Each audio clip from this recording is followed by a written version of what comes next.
আসসালামু আলাইকুম সুপ্রিয় দর্শক। আজ আপনাদের সাথে কিছু কথা শেয়ার করি। আসলে অনলাইনে যারা কাজ করে তারা অনলাইনে তাদের আবেগ, তাদের ভালোবাসা যেভাবে প্রকাশ করে বাস্তব জীবনে তা একেবারেই সম্ভব না।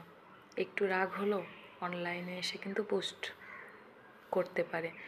একটু খারাপ লাগা, একটু ভালোবাসা সব কিছুই অনলাইনে যেভাবে প্রকাশ করা যায়, বাস্তবে কি আসলে তা হয়? হয় না।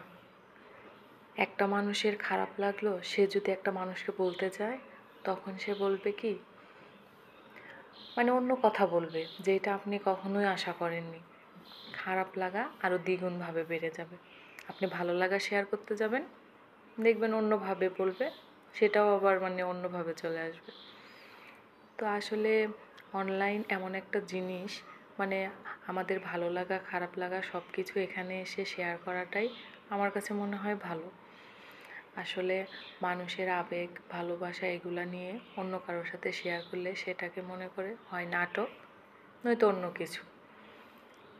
আপনি ভালো লাগার মানুষের সাথে কিছু শেয়ার করতে যাবেন, সেটাও অন্যভাবে নিবে। তো কোনো জায়গাতেই কোনো কথা শেয়ার করে এখন আর শান্তি পাওয়া যায় না। অনলাইনে মনের কথাগুলো শুরু থেকে শেষ পর্যন্ত যা যা বলতে মন চায় তাই তাই সুন্দরভাবে বলা যায়, এবং কি অনলাইন বিরক্ত হয় না। মিনিটের পর মিনিট চলে যায়, কথাগুলো বলতে পারা যায়।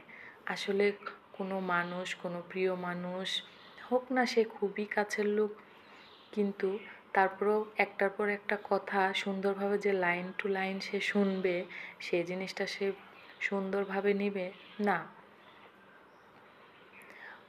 আমি যদি একটা 2 মিনিটের কথাও তার সাথে শেয়ার করতে যাই বা বলতে যাই, দেখবেন 1 মিনিটের মাথায় যেয়ে আর শুনবে না।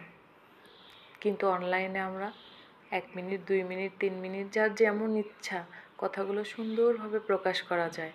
মনের কথাগুলো শেষ না হওয়া অবধি আমরা বলতে পারি। এটা অন্য কোথাও সম্ভব না। যাক, অনেক কথাই বললাম। আসলে